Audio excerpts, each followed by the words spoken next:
Okay, so why don't we call the meeting to order, and I will read the checklist.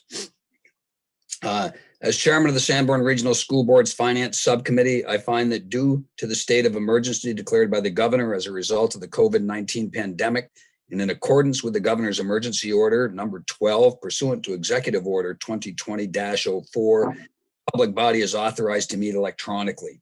Please note that there is no physical location to observe and listen contemporaneously to this meeting, which was authorized pursuant to the governor's emergency order. However, in accordance with the emergency order, I am confirming that we are A, providing public access to the meeting by telephone with additional access possibilities by video or other electronic means. We're utilizing Zoom for this electronic meeting. All members of the Sanborn Regional School Board's Finance Subcommittee had the ability to communicate contemporaneously during this meeting through this platform, and the public has access to contemporaneously listen and, if necessary, participate in the meeting through dialing the following phone number: 1-646-558-8656. The meeting ID is 982-0436-3515, or by clicking on the following website address, which is YouTube, www.youtube.com/c/SRSD meeting videos, all one word. B, providing public notice of the necessary information for accessing the meeting. We previously gave notice to the public of the necessary information for accessing the meeting, including how to access the meeting using Zoom or telephonically. Instructions have also been provided on the website of the Sanborn Regional School District at www.sau17.net. C, providing a mechanism for the public to alert the public body during the meeting if there are problems with access. If anybody has a problem, please call 603-642-8541 or email at helpdesk@sau17.net. D, adjourning the meeting if the public is unable to access the meeting. In the event the public is unable to access the meeting will be adjourned and rescheduled. Please note that all votes that are taken during the meeting shall be done by a roll call vote. Let's start the meeting by taking a roll call attendance. When each member states their presence, please also state whether there's anyone in the room with you during this meeting, which is required under the right to know law. Jim, can you start? Jim Baker, I'm in a room in my home and there's no one here with me. Pete? I'm in my room in my home, no one here. Jamie Fitzpatrick, I'm in my home office and I am here alone. Matt? I'm Matt Angel and I'm in my office alone. Tom? I'm Tom Ambrose, Superintendent, and I am in my office at Sanborn Regional School District. And Gordon? Gordon Parks. I am in my office at the SAU office alone. Okay. Why don't we do a quick pledge of allegiance and then we'll get started. I pledge allegiance To the flag of the United States of America and to the republic which stands one nation Under God, indivisible, indivisible, with liberty and justice for all.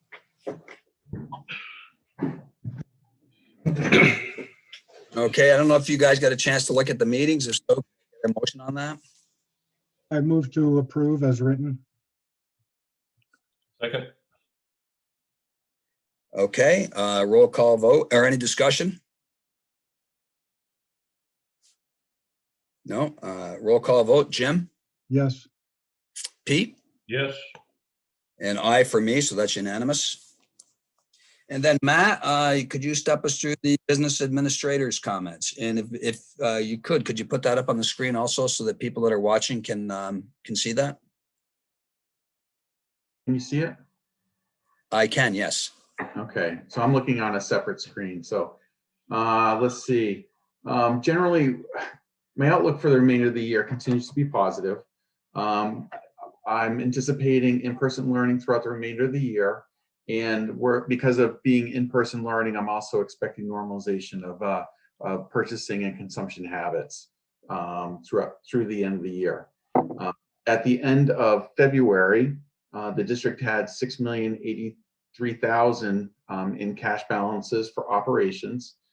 This equates to roughly about 2.1 months worth of operations.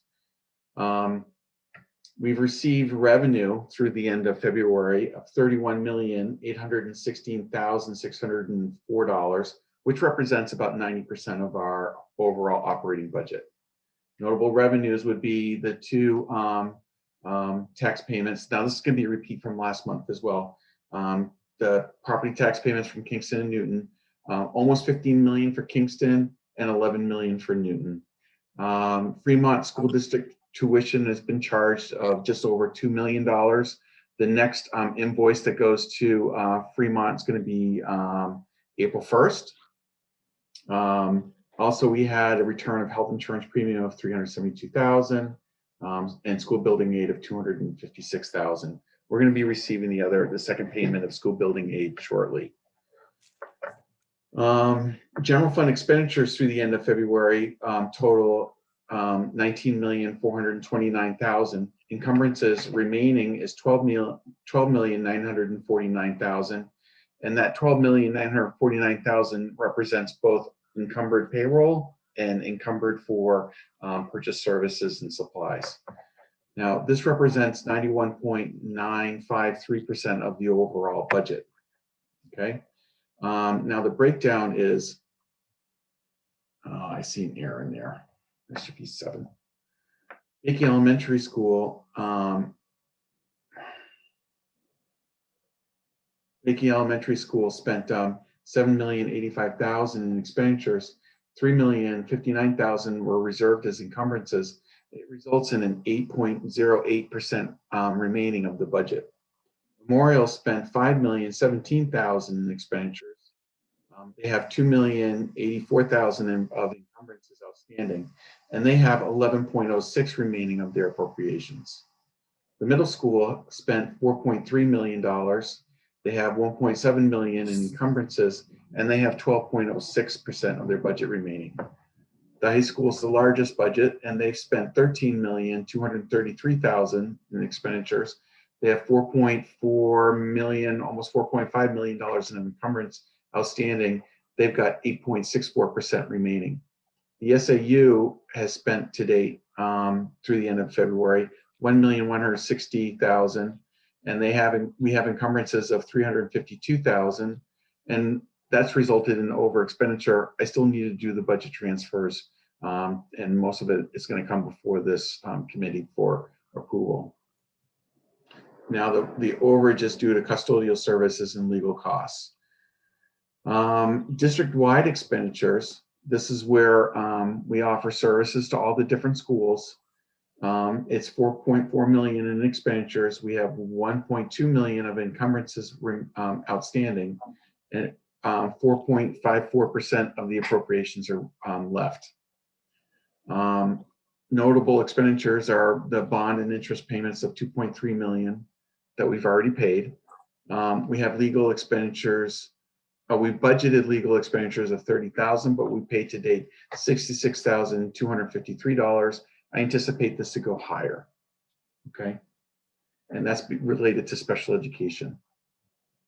Again, identified risk would be incurring engineering costs to the boilers at Beatty. I don't think Pete knows about that yet. The Memorial School playground equipment is beginning to fail.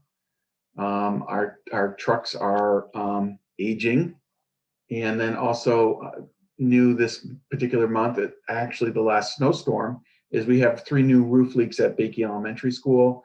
We sent up a roofing company up there, and they recommend replacing a very small portion of the roof, and also making other modifications to the roof, because we have a roof pitch going into a wall, and the flashing isn't high enough for the snow load. Now there's a new consideration for the future. The state has proposed another round of COVID funding. Our anticipated funding right now is $441,000. Now it hasn't come out yet. This is just an estimate, okay? And it can be used for a variety of costs, which include our typical federal grants, such as IDEA, which is special education, and Title I services. We can also provide mental health services and support. Also, purchase of educational technology and facility repairs to reduce the risk of virus transmission, such as HVAC systems. Right now, we're waiting for more guidance from New Hampshire Department of Education before we're bringing a proposal to the school board. Okay.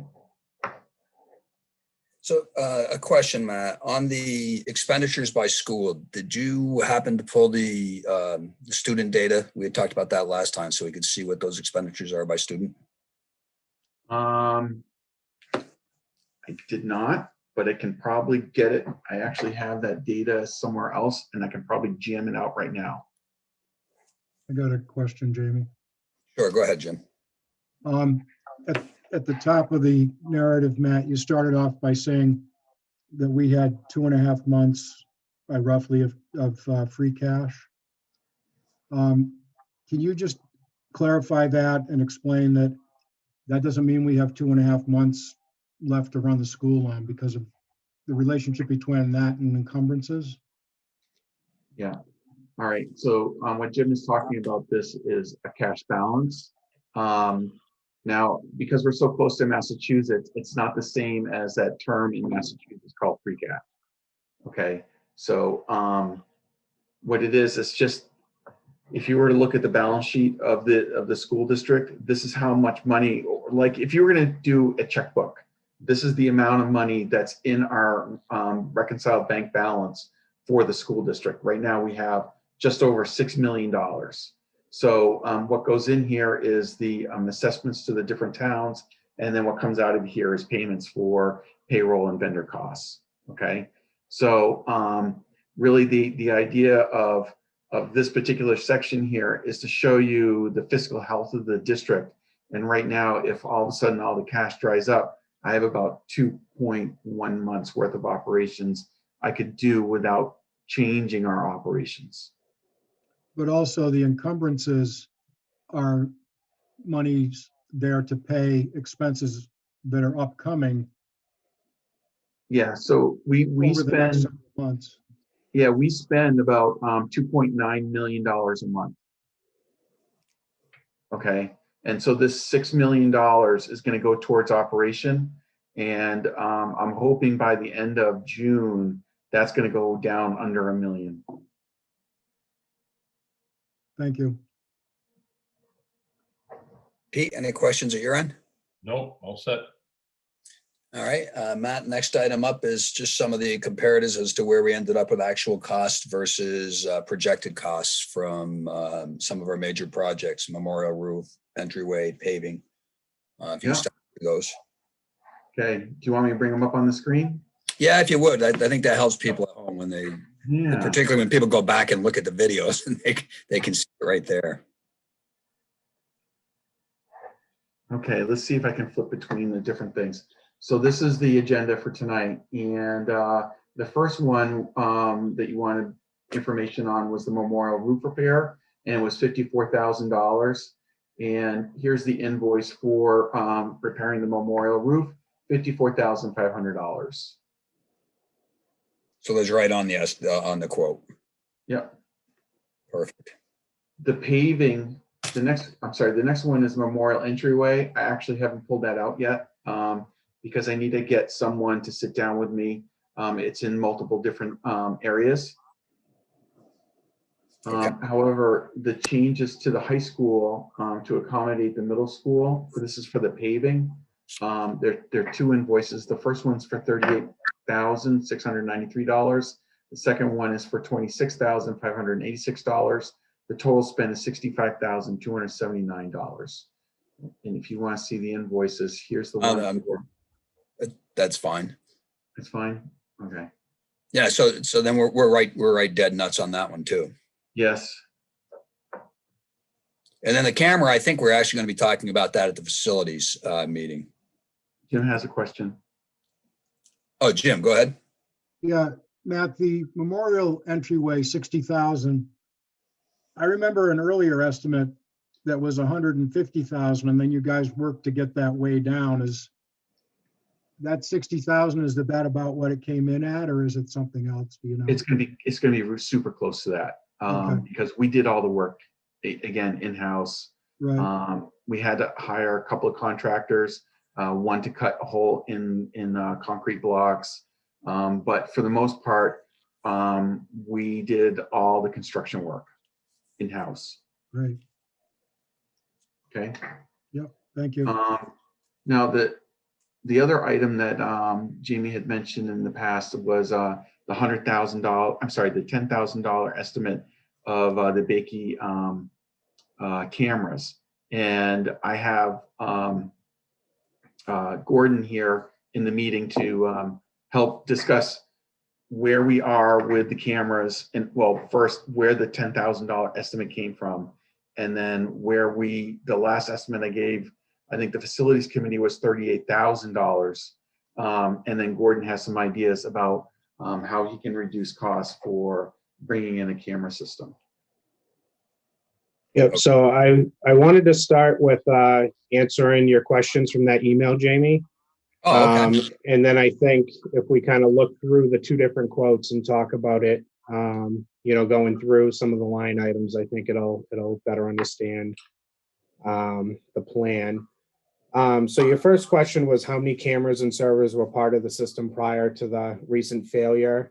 We had 22, or technically 21 IP cameras. One of them we had just replaced and needed a license for it because it went analog to IP. So we had 22 IP cameras and 10 analog cameras. So there were a total of, 32 cameras over there. And so the server was the failure. The motherboard on the device, I believe, is what has failed. It's a very old system, not as simple as just getting a new part for it from the manufacturer. Your next question was how many cameras and servers? Oh, that was part of the same one. Okay. What is the proposed system in comparison to the current system? The biggest thing is the analog going all digital or IP based instead of the analog. It also includes more storage, which allows us to keep a higher retention, or with adding more cameras, it allows us, to house the storage of the additional cameras that weren't there before.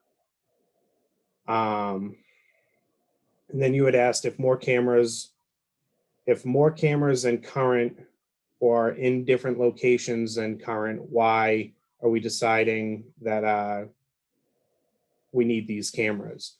From what I understand, I guess there's certain spots that don't have cameras currently, some entryways, some stairwells, and I believe that is where the additional cameras are needed. Matt may be able to speak on that more, but this is what I'm getting from talking with Dan Doyle.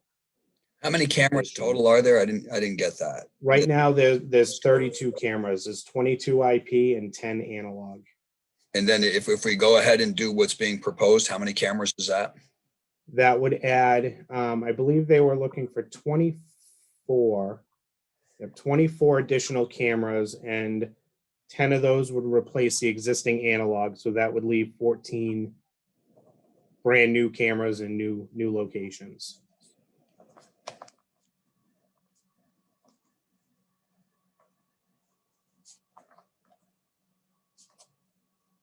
Okay. Total number of cameras at Bakey versus a total that existed prior. So we just went over that. Yep. How many cameras per square feet of building are we going to have? How does it compare to other campuses in the district? I'm not sure when it comes to the square footage, but I can tell you that in the Newton facility, so SLC, the old middle school, has 27 cameras. Memorial has 32. And then the high school / middle school has 80. So that would put us at, if we have 32 existing plus 14, 46 cameras for Bakey.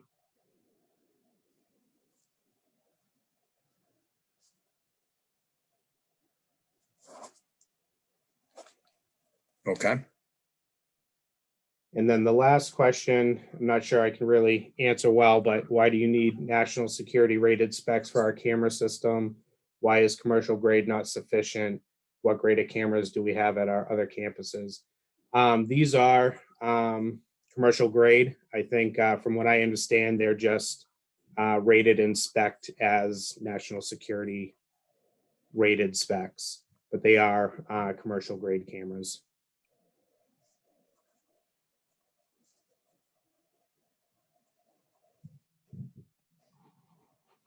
Do we have specifications for these cameras that say, I want to be able to get X megabytes or megabits of photo capability and this type of distance range? Is there information like that? So I know that I believe the current existing cameras are 4 megapixel cameras. I don't know the exact distance on, what they can cover. But obviously the higher quality, the more storage space it takes up, which means less retention. So I believe the majority of the cameras we have are 4 megapixels and under. I know some of the proposed cameras, one of the PTZ cameras that they're looking to put on the front of Bakey could zoom and expand and move around across the street to Swayze Gym so that they can kind of monitor what's going on at Swayze. So the exterior ones are going to be, a lot more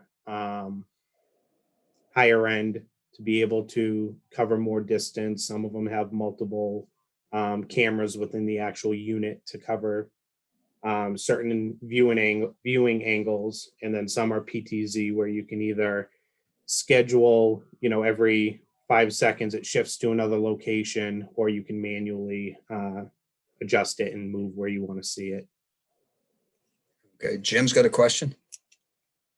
So Gordon, these additional features, primarily these cameras just sit there and record, right? Correct. Some of them have motion detection, and will only record, I believe most of them actually do. Will only record when motion is found.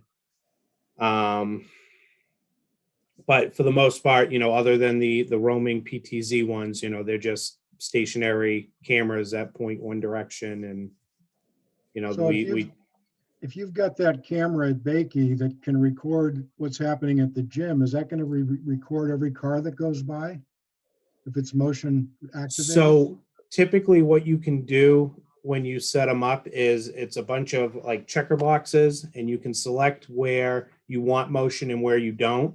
So if you're looking at the camera and Swayze Gym's, way at the top of the camera, you can select it to any motion down below to not record. Okay. So you only get the area where you want to see motion. Right, but that if you'd selected that and then walked away from the camera and something happened in the front of Swayze Gym, or you'd get that, but if something happened in front of the Bakey entrance, you wouldn't get that. So it's almost like these features need an operator, it seems like to me. There's a camera in the Stand up. hallway looking at the front entrance of Bakey. Yeah. So you would get someone coming into the front door. The camera that he's talking about is for the exterior to do the parking lot and the grounds. Right. Right, And but- typically it would be on a schedule. So if it, like in, I think it was Memorial, we have one out in the back. Is it Memorial? It might have been Bakey. I think it was Bakey, the old analog one in the back. It has a schedule where, it's looking over here, and then 5 seconds later, it looks over here, 5 seconds here, and it does a whole patrol around the whole property every 5 seconds. So it's typically automated. that's what those would be for, but it would be a matter of if something was going on at Swayze and somebody wanted to manually check it out from the camera, they could then tell it to just go zoom in and look and see what's going on over there. So it would operate automatically. It would be set up on a program. Correct. But if someone had a reason who was there, who wanted to zoom in on across the street, they could do it. Correct. And we do have cameras like these at the high school, and I believe there may be a few at Memorial. The problem with Bakey is all the exterior are all analog cameras. So they're all very old. And if we want to go all IP, those need to be replaced. And we do not have analog at any other school. They're only Bakey. Memorial and high school are all IP. I guess my other question is that 14 new cameras, net new cameras, Mhm. we'd be going from 32 to 46, is that right? 32 to 46, correct? Okay. Yeah, and I know from talking with Dan, some of the areas he'd want to put them. I wasn't with them when they were specking out, why they would need 14 cameras. But I know that they're looking for, some certain spots that need them. I just don't know how accurate that 14 count is to what they really need. If it's, 12 with 2 buffer, I'm not sure. Matt, go ahead. I just want to kind of briefly speak to that. There's 3 different instances that occurred in the past year that we weren't able to capture video. The first one was out in the playground. Although we were able to capture video, you can't see the people running across the screen. It wasn't clear enough. The second one was we had a slip and fall on a set of stairs. That was unfortunate. And then the seminary property gets broken into on a regular basis. I have to send people over to the seminary property to replace boards on the windows and order up stuff. How many of those cameras are for the seminary? None. So We're talking about one camera that's on Bakey that can be used to point towards the seminary. okay. Yeah, I mean, to me, the concern always when you're talking about electronics, when you're talking particularly about cameras, is there's always the ability to say after, and now I need more, because I've still found more places that aren't covered. And now that I have more at one campus, well, now I need more at the other, because if cameras are tied to security, now by making one secure, I've made another one less secure. So now I need more. And my concern is if it's not that's why I was asking about square footage. What is the coverage per square footage? So we have some idea as to where we are on a campus by campus basis. Because I mean, it is very easy to fall into the trap of, well, now I just thought of another place that I can use a camera. And, to try to cover every aspect of every area of every building, it's camera overload. That's my concern. That's why I was trying to get this information. Go ahead, Jim. Yeah, to that point, I mean, they're talking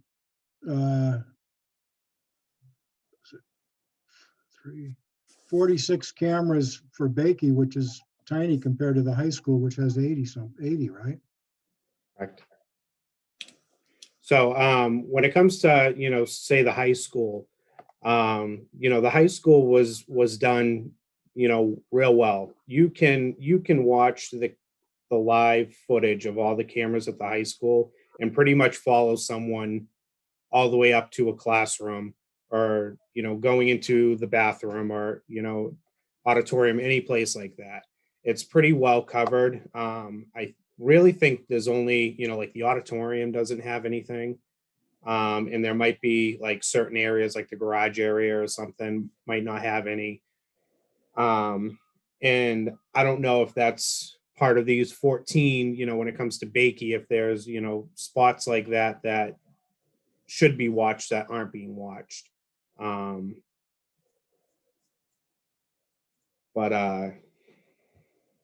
Yeah, I don't know the validation of the actual 14 or not, if that 14 is needed or not. Tom? I don't know the exact validation of 14, 10, 8. I can just tell you, having been involved in 3 different very intense investigations, there's a major problem at Bakey with camera coverage. Whether or not it's solvable with less, I don't know. I know that there are some serious blind spots at Bakey because there is no camera on the side of the building. At least that was my understanding. I'm certainly happy to have Mr. Snyder talk with Gordon and walk around and kind of check out what the viewpoints are and where the holes are. I can simply say that when I was involved in the 3 situations, one involving a student and a teacher, one involving someone falling, and one involving student to student, we couldn't go back and look at the goal of the cameras isn't for someone to sit and just watch the cameras.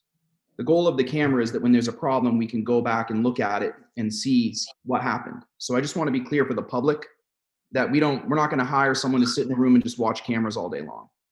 The goal is for liability and investigation. And that's how it's used at the high school as well. So it's just really important for everyone to understand that I agree with Jamie that there's a point where you can try to have a camera everywhere for every minute, for every little thing, and it just gets ridiculous.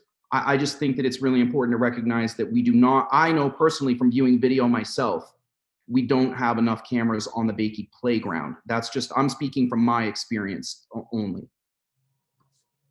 Jim? So Tom, those incidences that you were referring to, was the problem the quality of the picture, or there was no picture at all?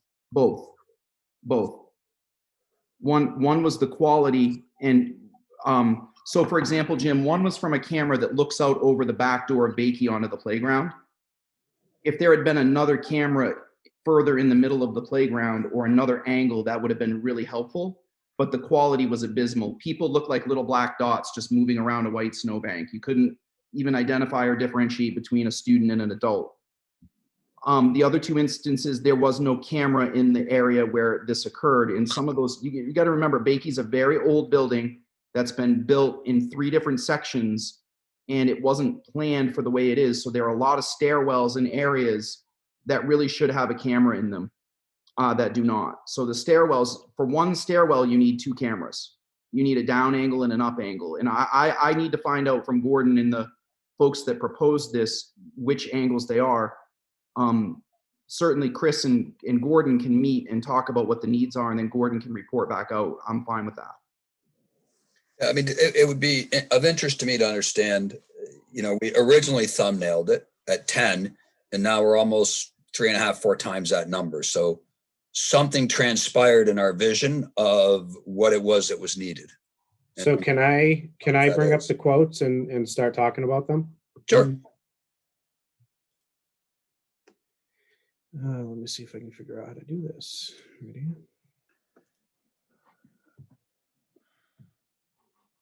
All right, so you can see the quote all right? Yep. So this is the say 10,000 quote, and I'm saying that because if you look at this line item here, this was added. This is not needed for this particular quote because this is no camera upgrades at all. This is straight replace the failed server. So you're looking at the 8850, and then their recommended upgrade for system specs based off of the amount of cameras and quality and how much retention we want. So this is, basically the $10,000 cost to get the system back up and running. The problem with this is it doesn't accommodate our 10 analog cameras. So we would still be without 10, or we would have to find a compatible piece of hardware to put in the server to be able to plug in these analog cameras. So this is, best case scenario of just getting it back up and running. But there'd likely be an additional charge for the analog side as well. So the higher one, and we've actually That'd be a net reduction, just if I'm understanding correctly. That'd be a net reduction of about 1/3 of your cameras if you just did that. for the. Taking out 10 analogs out of 32. Right. So the higher quote, we had actually got a better price, so we're down to 29,765. And based on what I could see for the line items was the cost of the cameras. So this is with the replacement of analog and with the additional 14 cameras. So here you'll see 21 of this model camera. You'll see a couple, 2 PTZ cameras. This 4-in-1 camera. Yeah, so 21, 22, 23, 24. So 24 total cameras, in which 10 of those is going to replace the existing analog. The server that we would have to house it all. The licensing for the additional cameras. There are 4-pack, so we would need 5 4-packs to handle the amount. I believe we get a couple licenses with the server as well. And then, brackets and stuff like that. So this particular quote is everything. It's to keep our existing cameras, it's to get a new server put in, and it's to replace the existing analog and allow us to add the additional 14. Now I did a little homework when it came to the server. I contacted this particular vendor, asked them if it was required to use their hardware to house the NVR, and they said no. Typical manufacturer, well, we test everything on our hardware, so we can't guarantee it's going to work if you provide your own hardware, but there's no limitation supposedly using our own. With that being said, I believe I got a similar spec server for $6,000 instead of the $8,150. I think it was $6,150 or something like that. So I'm trying to look at other places where we could cut some of the cost. The cameras itself, I can't really. I mean, I could go and buy, what we've been buying. From Amazon, $200 cameras and get those in there. That's an option as well. The labor is one big thing that I kind of wanted to talk about, and I need to sit down and talk with the vendor, because I'm more than capable of programming these cameras, getting them set up, getting them recording, getting the motion detection set. For me, it's more of getting the cable runs. If we're replacing all the analog, they're all exterior cable runs. I would not feel comfortable doing that. It's not really in my wheelhouse. On top of, the mounting of stuff, drilling into the brick and placing these arms and brackets that are holding these cameras up on the spool. When it comes internally, it's easy. The little plastic pieces that connect to the drop ceiling, I can do that no problem. So let me, So go ahead. I really just have to talk with the vendor and find out, what I can do and what can drop off of the labor costs if I do certain aspects of this project as well. So I think you've answered my questions. So I have a much better understanding of what you're wanting for and now from your feedback. I don't want to spend a lot of further time on this. So I just got one more too. Okay, I just want to, so when we can get to the facilities committee, if any further information you have, Gordon, get it to us. And then in 2 weeks, when we do the facilities committee, then we should be able to decide what we're going to do, because we got a pile of information that you've just given us here. Jim, go ahead. Okay. Yeah, Gordon, on those MV cameras, the multiple lens ones, Mm-hmm. can you tell us, one of them has 3 lenses, one of them has 4, I think? So there's one 4-inch, 4-in-1 multiple lens, 16 megapixel camera, 4 megapixel per camera. So what that is it's basically like a dome outside the building, and there's 4 individual cameras. So rather than something that moves around, you point one this way, one this way, one this way, one this way, and they're just static. So it's one unit, but 4 cameras within that unit.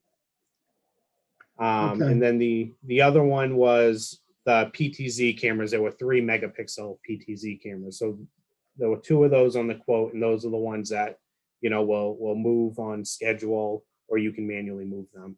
Okay. Yeah, I'm just curious. I mean, those are like over $3,000 of the quote. Yeah, $17.50 per, and then $14.50 for the 4 multi-lens. Yep. So maybe when you get back to us, I mean, do we need 4 lenses or would 2 do in that situation? That's kind of where I'm going. Right. It's all about the angles you want to cover. I think Right. it says up here, the 2 PTZ cameras for the parking lot in front of school coverage on newly added pole. And one thing to keep in mind too with those cameras is they're externally, you know, they're made to be externally. Right. Where you look at, you know, the $205 cameras, those things get wet, they're fried. Yeah. Okay. Thanks. Okay. You're welcome. Thank you, Gordon. You're welcome.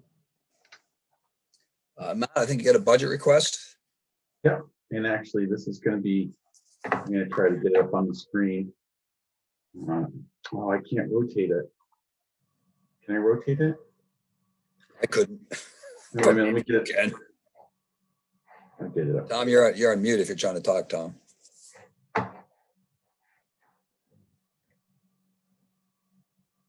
Screen 2, share. All right, so the budget request is to move $34,000 for data communications for technology. Basically, this is going to be to finish off the Comcast bills for fiscal year 21. Basically, when we built the budget last year, there were a lot of unknowns because of the middle school transition, and we knew that there were going to be some holes in it. Gordon can speak about this more too, but my understanding is we expanded the network so that we can have more connectivity between the buildings, and this transfer here just covers the cost of Comcast through the remainder of the year. Yeah, the question I had, is this associated with bandwidth changes and other things to help us to go remote? In which case, then this kind of a cost we should capture as part of a COVID response cost and perhaps get some extra funding for coverage. But I didn't know. What I think happened is when we put the new fiber in from Comcast, the quoted amount for, you know, the actual services was there, and that's what this is budgeted around. But what had happened is once the first bill had come in, and this is back in, you know, fall of 2019 was when we had started this. The taxes weren't taken in effect with the bill. So when we got the bill and it was a lot higher than expected, it was because the taxes weren't figured out for the actual service as well. So when it was budgeted pre-tax basically. So pre-tax is what, 8% on this? I can pull it up.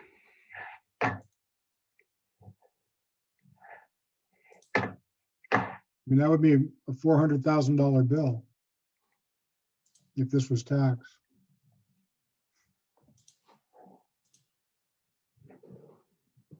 Is this the business center? Oh, there's the fiber. No, it's the fiber. I'm pulling it up now. Plus, we have the business plan, you know, for the schools also in there. So we pay account details. You pay $1,500 a month just in taxes and surcharges. Wow. Yeah, so the bill is, I believe, $5,600 a month. Yeah, it's a fiber. Fiber. Gordon. What's that? It's up on the screen. Oh, yeah. So Has anybody ever looked at those surcharges and seeing what you're actually being billed for? I know when we got the first bill, this was, back Bob Ficker, he had called them and was going at them on the phone about not knowing about these charges. Let me see if I can pull what exactly there. Yeah, let me zoom And in. it's on the screen. The 2/3 of it Yeah, is Comcast surcharges for universal connectivity charge. That's money they pay the feds. It's well, supposed to the go regulatory to, fees are below it. yeah, it's supposed to give money to school systems and libraries to upgrade internet, but it never goes there.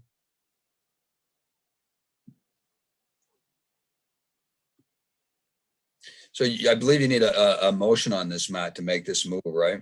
And That's then correct. we need to report that to the board tonight. Yeah, I move that we make the budget adjustment that's requested. Second, Any discussion? So I'll call the vote. Jim, Yes. Pete? yep. I'm a yes also, so it's unanimous. Thank you. All right. I'm just going to jump into the next thing while you write down the notes there. Yep, James. please. You asked for updates to the 3 audit areas: special education, athletics, and IT. Yep. Special education right now, they're having difficulties assessing while students are remote. Okay, so it's going to be something that's going to be better post-COVID. Okay. I haven't had a chance to talk to the athletic director to make sure to see where he is. IT has spent some time on COVID-related issues. And IT has spent time on COVID-related issues. Yeah, so IT is moving along on theirs, but he's also spending a lot of his time adding in 400 new Chromebooks, 125 laptops. So it's moving along. I thought Gordon could do everything. He is a wizard. But you need the time to do it, right? Yeah, exactly. All right, we can talk further about that. I don't want to derail. We're going to run out of time here. We only got 10 minutes left. So I'll reach back out to you, Matt, on that and talk further about it for the next meeting. Can you jump to the budget reports before the revolving trust fund? Sure. I think we've probably hit some of those high points, but if we can just get the items up on the screen so that they're there for people to see. But I think most of those data sets encumbered and still available was in your summary. Is that correct? That's correct. So basically, this is the first report is monthly health insurance, and through the end of February, we spent $2.4 million. We've encumbered $1.8 million for the remainder of the year, and there's $639,000 remaining. Okay. Yep. The next one is excluding health insurance. And this one here is better if I drop all the way down to the bottom of the report. Let me zoom in first. Go right to the bottom.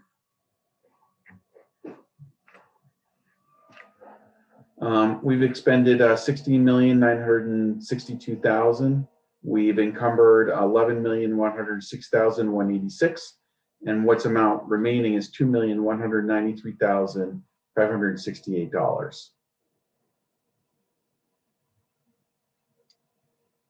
Okay. Now for revenues, this is our revenue report. Again, this is all the property tax assessments against the member towns. We recorded the full amount for the whole year, even though they pay us on a monthly basis. Here's the amount of revenue that we billed Fremont for the year, but we're expecting to be budgeting that, and we have 2 more invoices to go. We have impact fees from the town of Newton for $49,000, town of Kingston 46,000. I spoke about other local revenue, which includes a refund payment from health insurance due to COVID-related drop in service. Adequate education grant. We haven't received our final payment, which is going to be about $1,040,000. Let's see, dropping down, school building aid. We are going to receive the $513,000 that's scheduled out for the entire the length of the bond on the high school. We're going to receive almost $257,000 before the end of the school year. Catastrophic aid. Right now we've got $232,000. I believe there's another payment that's coming. We normally don't budget for vocational transportation because it's an unknown number, and that's $15,000. And then Medicaid, we've had in the past years difficulties trying to bill out Medicaid. This year we've done very well. Kind of figured out how to do it. It's $75,000 that we've received so far this year. And again, this is unbudgeted. Okay. For the town impact fees, Matt, we didn't expect to get those in? Well, basically what's going to happen is this column right here, even though we know what we need to do to change it to make it match the tax rate, yeah, we budgeted for impact fees. It's just that this is the initial budget number that I used for the beginning of the school year. It just needs to be updated. It's in the accountant's office to be entered. So I was hoping for it to be in this report. It'll be in the next report. Okay. Any questions on this? I just want to, again, commend Matt on all of those grants and funds that he's been able to get to cover some of this, especially the COVID stuff. Yeah, let me just kind of, since we're doing that, I just want to show you that COVID. Now, this is, oh, I think I just blew it away. This. So this is the allocation for the ESSER grant. And if you scroll on down right here, and let me zoom in, we're going to get a total of $1.1 million. We received 117,000. They call it ESSER 1. We've been calling it the CARES grant. We've also received 575,000, which 265,000 was an allocation, and that 309 Jim just spoke about was competitive. And then they've got a draft here, 441,000 coming out. So if you were to compare us to other like schools, we're doing very well. We've been able to tap into the COVID grant funding. Good job. Okay. Good job. Thank you. Yeah.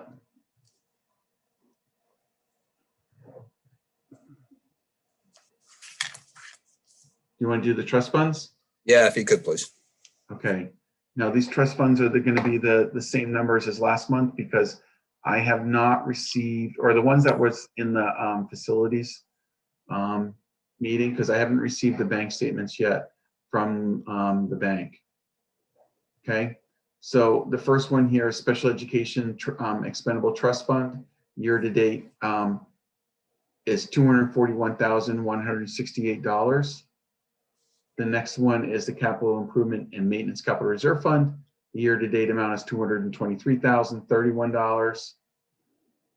The unanticipated educational expenses, the year to date amount is $150,196. And the facility use revolving fund, which is where the SLC rental goes into, is $191,954. The total of this report is $806,350. What was the $1,750 on replacement equipment, Matt? On their facilities use?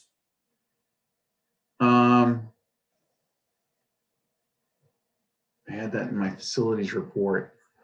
Let me Is see if that I can, something to do with the sound system?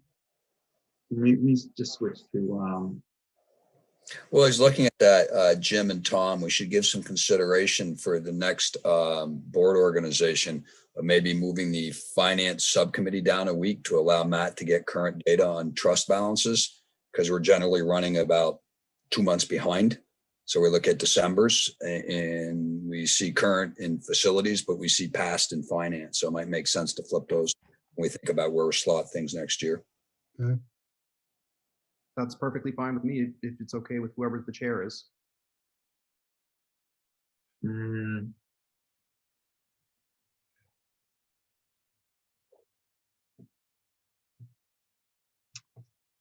wait a minute. Maybe in You can January. just drop me a note on that, Matt. Okay. It's just normally we don't see anything in there. So if there's an expense, I'm just curious as to what the expense is.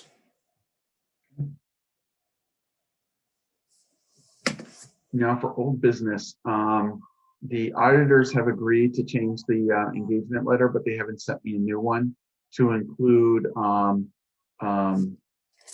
areas of opportunity or improvement, and they would call it a management letter. So I have sent an email out to the lead auditor there, and I expect to get an updated engagement. It's easy. Good. So we'll be getting that to Jim for signature shortly. And other than that, that's all I have.